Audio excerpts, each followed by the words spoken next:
Now at Lowe's, faster quotes start at the Lowe's Pro Desk. Got a material list handwritten on a sticky note or saved as a photo? Perfect. Bring it to us and get a quote in minutes. And if you don't see what you need on the shelf, we'll help you get it. You can access thousands of products beyond what's available in-store or on Lowes.com, right from the Lowe's Pro Desk. Build quotes faster and source the materials you need to keep your jobs moving. Just like that, at Lowe's.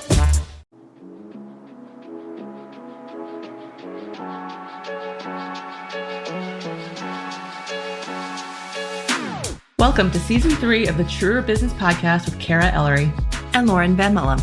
This season, we're exploring how to set yourself up for ease instead of hustling and slinging pressure tactics on every single platform. So if you are ready to stop chasing pie-in-the-sky goals and pursue gentle growth, this season is for you. So we're back with Season 2 and chats about gentle growth. Yeah, that is our official theme, and I think it's kind of funny because nothing about this year has been gentle, and my growth, I mean, maybe personal growth, it's been pretty iffy. I guess that's part of it. I feel like is there are seasons, and obviously Lauren is in the season of having an infant on her lap while she does work, so you might hear Kit in the background. Yes, I'm bouncing him as we speak, which is a heck of a good arm workout. Yeah.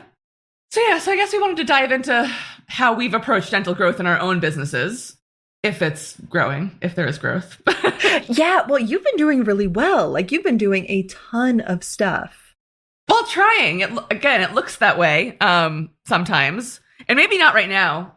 Because I have been, again, inconsistent in showing up with my marketing right now. And I think that is, it is actually part of how I do things gently. I've reached the realization this year, or maybe I guess end of this past year into this year, that for me, it doesn't make sense to be constantly marketing. Like, it might get to a point in my business where there's enough that's there that I want to always market to, even while I'm making changes. But right now for me, like, the gentle growth part is like, you can't build the thing and market it at the same time. Yes. As somebody who's tried to do exactly that a lot, yes, I don't recommend it. Yes. So right now I am sort of pivoting my business, and I've decided, like, I'm going to take the time to build out what I want to build out before I actually sink time and effort into the marketing piece of it, just because I feel like, well, I could be growing my list a little bit in the meantime. It's just not worth the extra bandwidth it takes for me to do both. So this has been my business journey for the first couple of months of this year. Is every time I try to do something and finish it, I'm interrupted by a baby. And so I have childcare now for a total of 10 hours a week. And it's broken up into like 4 hours on Tuesday and 6 hours on Thursdays. Like Mondays, Wednesdays, and Fridays, I don't really, which means I can start things, but I cannot finish them. And then I have a list that piles up until I have those few precious hours of childcare. And then I've got all of this stuff I need to do that's not paid. It's not like client work calls. But it's all of sort of the admin stuff, and it's building out a new lead magnet because my business isn't even fundamentally working at this point. Yeah, it's like I'm in this rock and a hard place, and the rock is the baby, and the hard place is AI. My clients are getting their drafts done with AI. So I'm having to reposition myself and this business that I've built for 18 years as a copywriting coach for coaches instead of a copywriter for coaches, and basically be like, all right, bring on your AI drafts and let's figure out why they're not fundamentally working and get you the clarity you need so you can actually get a decent result. Because I'm not under any illusions that people will pay full ticket copywriting prices when they can have a bot do a pretty decent job. Yeah, I think we could qualify pretty decent further, though. Like, I do, unless the AI does actually get better at copywriting, I think more and more people are going to start to realize they need that human support. like you and I do share a client who has reworked her copy so many times with AI, but still is fundamentally unhappy with it because she knows that little piece that's there, that she needs to be there, is missing from the AI. But also, well done her for realizing that there was a missing piece, because I think a lot of business owners, they see what AI is giving them and they're like, this sounds is pretty good. Yeah. Because at first glance it does. Right. And that's why I think she has at least been working in her business long enough to know that she needs that extra piece to really connect with her right fit clients. And newer business owners might not know that, but I think they're going to start to know that once they put their copy on a website and they're like, nah, right. the people are not coming. The proof is in the pudding, right? Yeah. Yeah. So that's where I do think those are the different iterations. I mean, there is going to come a time for myself where like AI can build a decent enough website. I think there are currently platforms that will do it, but the people that I work with aren't quite tech savvy enough to leverage AI to do it for them yet. But like I do have in the back of my mind that I have to pivot some of those services as well. Yeah, I think the value increasingly is going to be in our discernment that we have built for the past, 10, 20 years. And I'm already pivoting towards more of an advisor role. And I love that role. It's really fun because, very few writers actually like writing. Like there are some, they're kind of the oddballs, but I don't particularly love the actual writing. I love the storytelling and I love the problem solving and I love the strategy and the analytics. Like I like analyzing what is working, what is not. But when it comes to coming up with that first draft, it's hard for everybody except for a bot. That is true. Well, maybe that is the value add that the bot can provide, is it gets you that shitty first draft faster than it would come out of your brain. So long as you still feed enough of the pieces where it's a workable shitty first draft. Well, that's the thing. People don't even know the pieces to feed it. And it will tell you, like, you can do this cool hack. It will tell you, you can ask it, what information do you need from me to be able to build this out? And it will get almost everything. Yeah.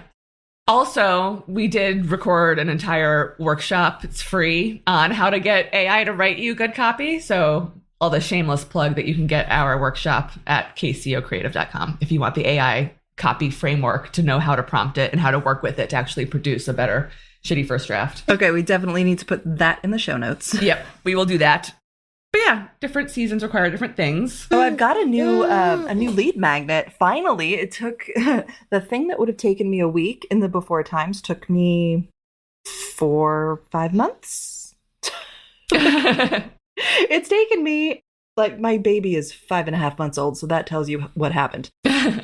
But it is how to pull out all of the pieces that AI needs to actually get you a really good draft, and how to like get really clear about what your differentiators are and what it's missing. It's a checklist of all the ways AI does not get all the pieces together. And then you can figure out what it's missing. And then I give you the fixes for how to put it back in. And then there's a little bonus at the end of all the AI tells that I rip out of drafts.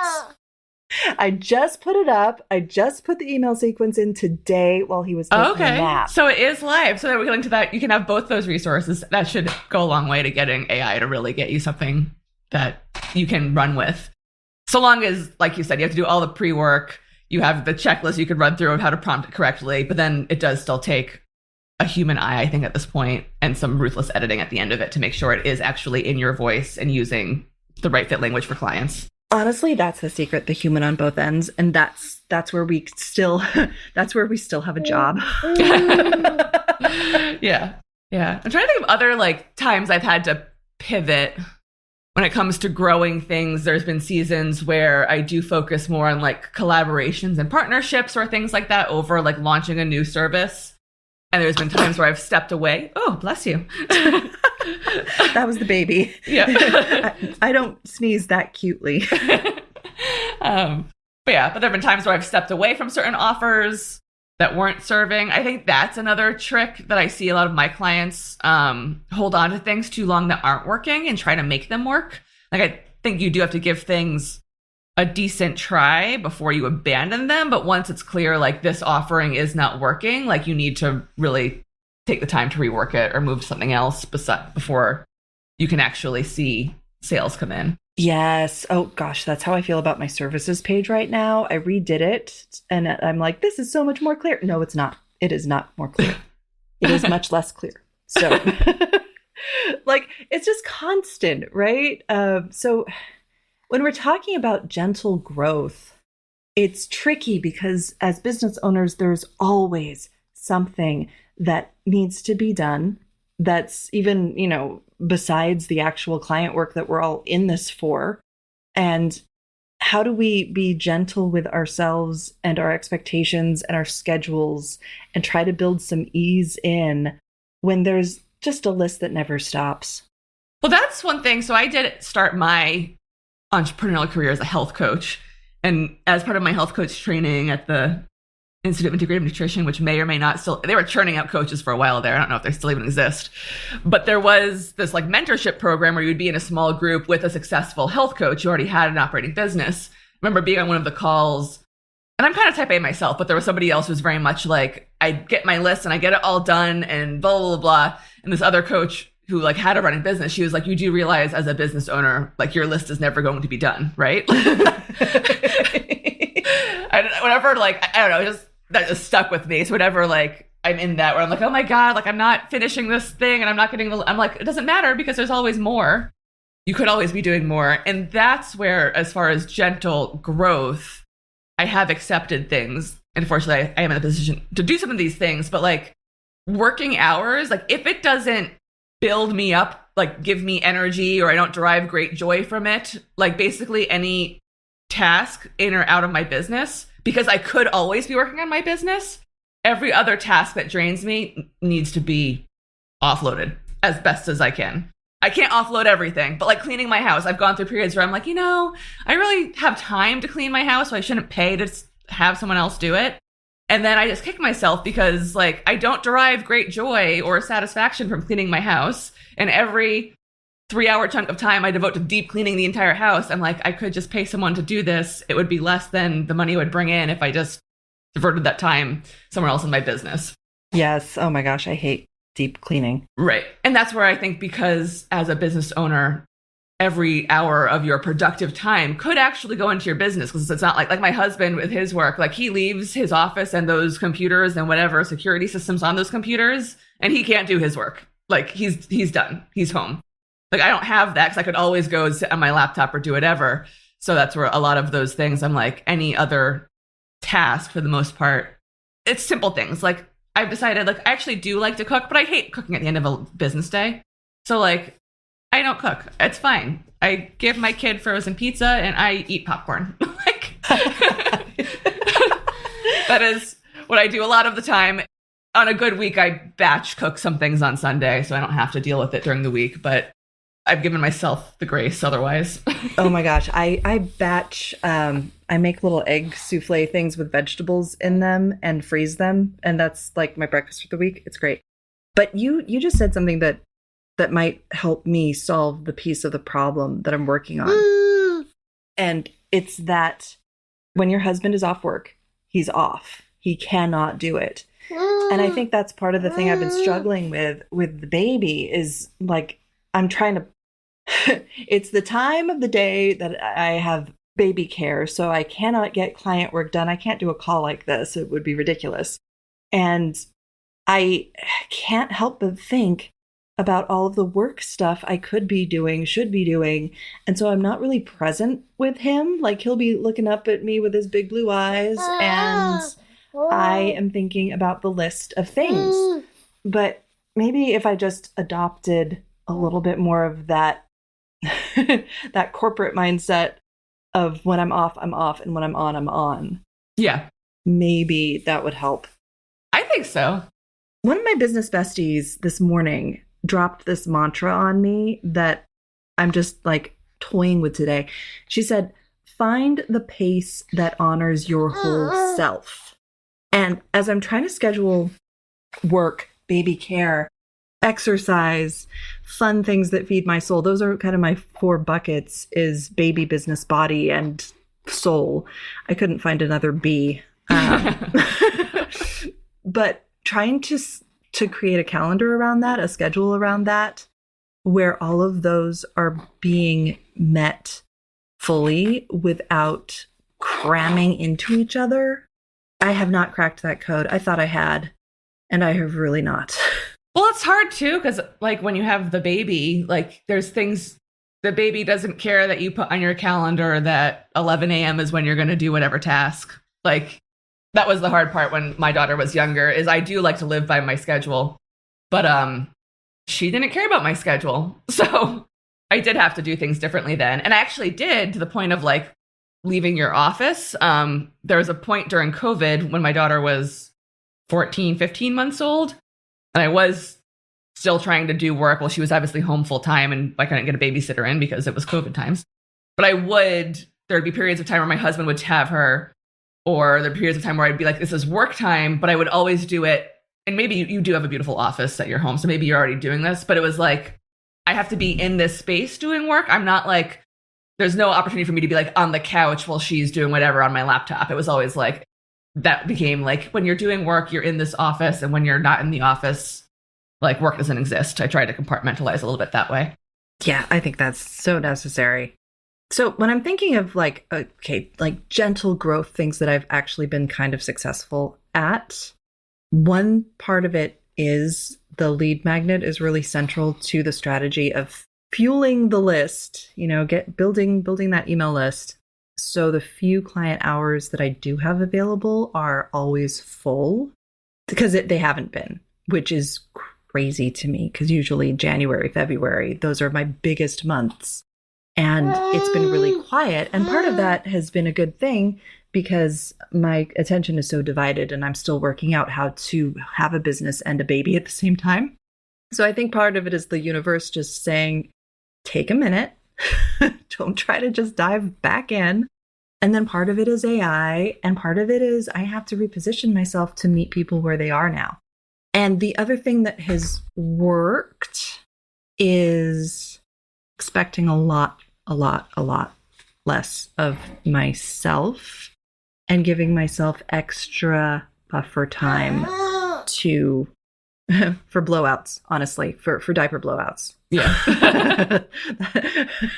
Yep. Got to be able to tackle those things in the moment. Yeah. I don't know. Business keeps businessing. I keep on thinking too with like AI, like there are obviously things you have to pivot with, but I do remember too when people more and more had their cell phones on them, they're always Googling everything. And I was like, this is like, I remember being in, because I was a waitress at the time, early 2000s, mid 2010. I remember people being like at the table at their phones. I was like, this is the end of like civilization. Everyone's just on their phone instead of talking to each other. And obviously we all survived that. So whatever AI brings to us, we'll keep on surviving that too, I guess. Hopefully. And that's where I am trying, in the realm of gentle growth, I am trying to use AI to really not do the work for me, but to do the admin work for me. So that's where I have been really working on cobbling together systems. I love my inbox thing that I've been doing, where essentially I don't even read my emails. Gemini reads my emails. Tell me more. Yes, Gemini reads my emails. It archives things. It puts things in folders. It gives things tags depending on what it is. And it sends me a chat with the things that are important. So I get like a chat message on my phone for like things like anything from my school that has my daughter's name in it, or anything that has my daughter's name in it at all. I get an immediate chat message, so it's immediate. I have things filtered where certain clients I get the chat message for, that they're current retainer clients or current projects. Everything else gets tagged in a folder. So when I have my like designated this hour on Tuesdays and Fridays is when I sort of reach out to sales prospects and new things. I just go to that folder and it's there. I have one client that sends me way too many emails, and they're just in a folder. So when I'm like, I have time for this client, because otherwise it's so much mental division, right? You're like feel like you have to respond to things. This way, I don't even see the emails. Gemini lets me know what's sort of more urgent, and otherwise I just have it scheduled when I'm going to check those other folders that it puts emails into. It's not been foolproof. I've missed a few things as I've worked out the kinks, but we're in a pretty good spot now. So, please make a tutorial about that because I want to see how that works. Yeah, no, I definitely, a lot of people have asked. So I just got to put it on my to-do list. Right. Yeah. But it is something where I think I would do like a basic, like a how to get started with it, like put it on my YouTube channel. And then I might do like a $29 course of like how to really go into segmenting everything. And you can even, there's certain things like if it's a new, most clients will actually just book a call with me, prospective clients. But if somebody sends me an email, it'll actually send out a few emails back to them and it will sort of gauge what they're interested in. And then it helps me decide whether or not they're a real prospect that I want to get on a call with, or if they're a, sorry, I can't help you prospect. Yeah. Oh, that's really good. Okay. One clever AI thing that I've done, I can't sit down to write a newsletter anymore. I can't sacrifice that time, but I don't want to stop doing newsletters because I love doing them. And like my list is my everything at this point. And I have a voice to text app on my phone now. So I was making breakfast this morning and talking through what I wanted to say for the newsletter.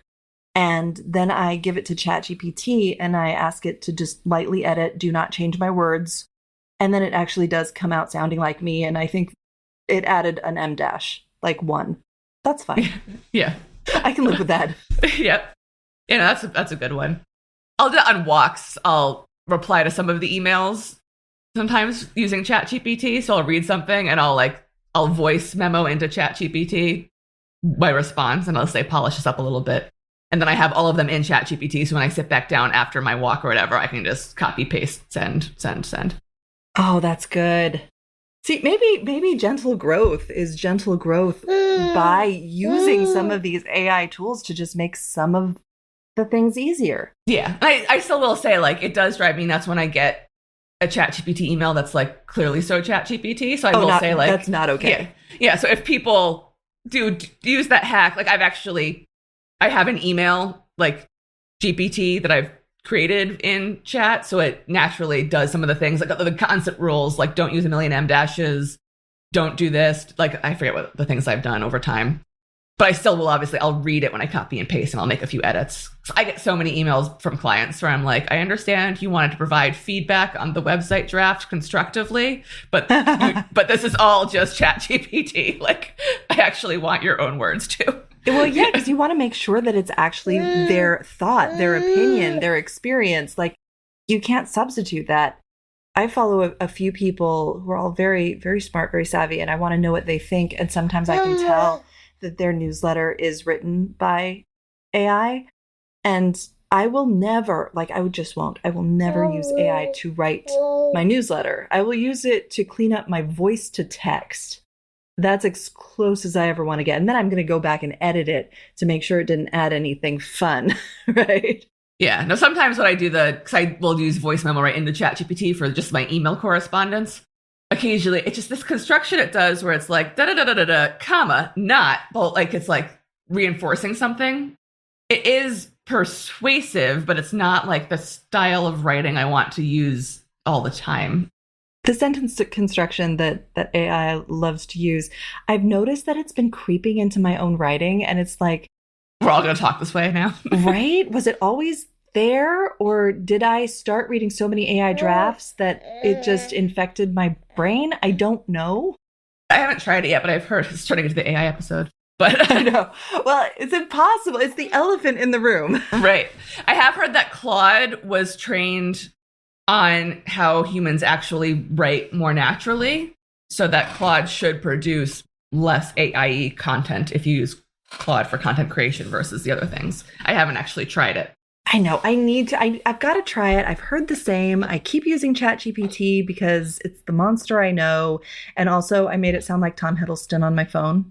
You told me that. Yeah, I love it so much. So, yeah. And I think a lot of people actually have that experience where, most people use ChatGPT, even though it might not be the very best one out there. Well, it's just they adopted that one early, and it's so much of a pain. It's like I trained enough GPTs in there now that I don't want to move them all into another thing. Although Gemini, I might have it all linked with my email because it's the Google Workspace one. Maybe I'll have to. I don't know. Who knows? I'm trying to think what any other any other tools? I mean, besides like, yeah, for gentle growth, I mean, actually putting realistic blocks of time on the calendar. I have found, and this might help in the times of babies or things like that, like putting things on the calendar with enough white space so that if you have to move them around, you still can. So you're not just like trapped in a thing. Yes.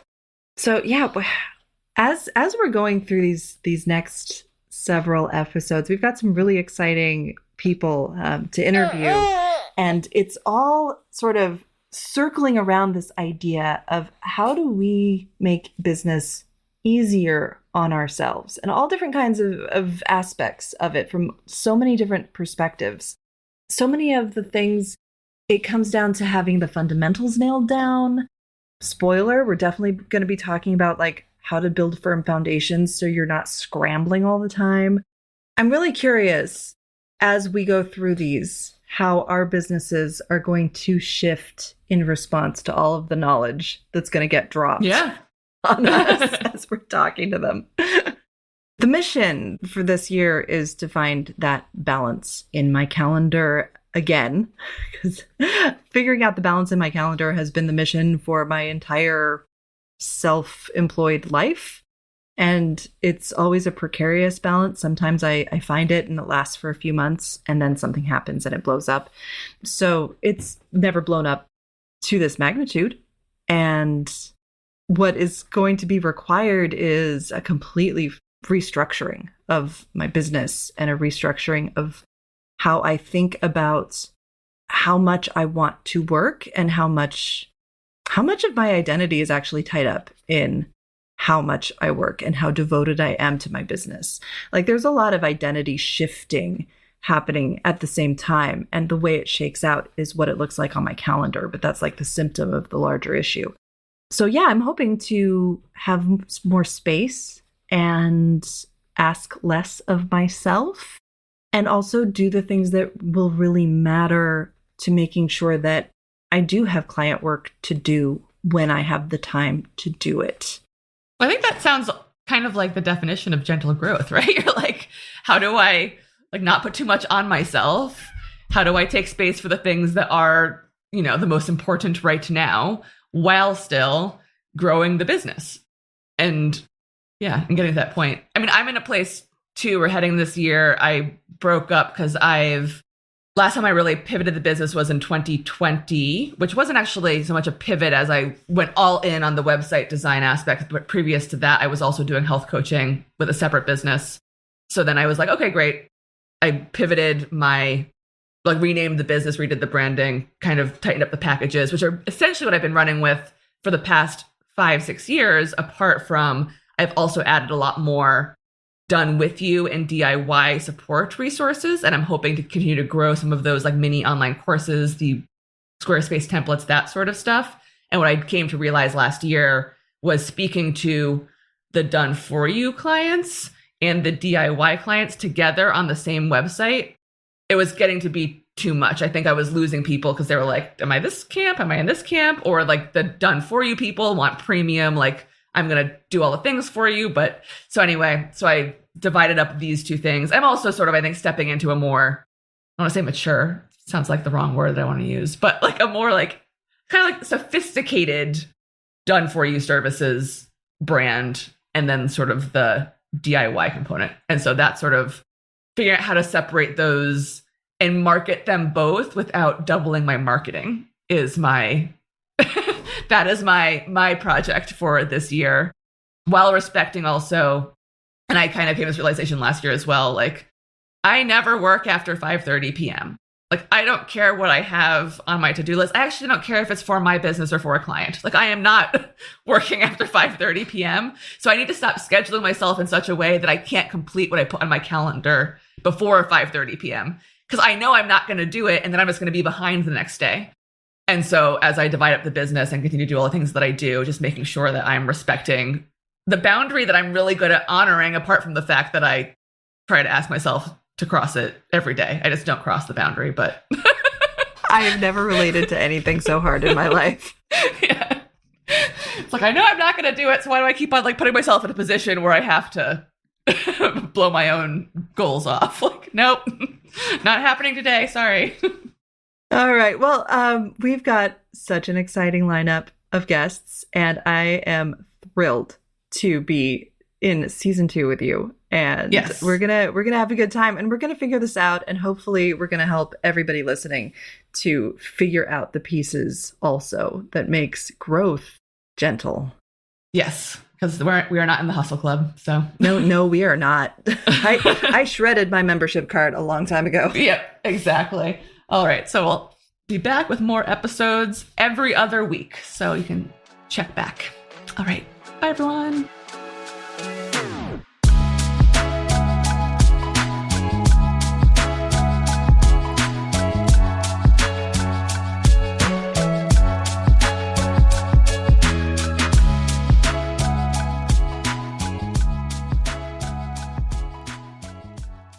Being outside is good for us. It's that simple. And trails make it easy for us to walk, bike, and be active outside in our own backyards. On the trail, we see people moving, connecting with their communities, making the places where they live great. For 40 years, Rails to Trails Conservancy has led the way, creating trails across the country, making it safer and easier for everyone to get outside. They want you to get involved. Find your trail and start your journey today at railstotrails.org/iHeart and follow at Rails to Trails on social.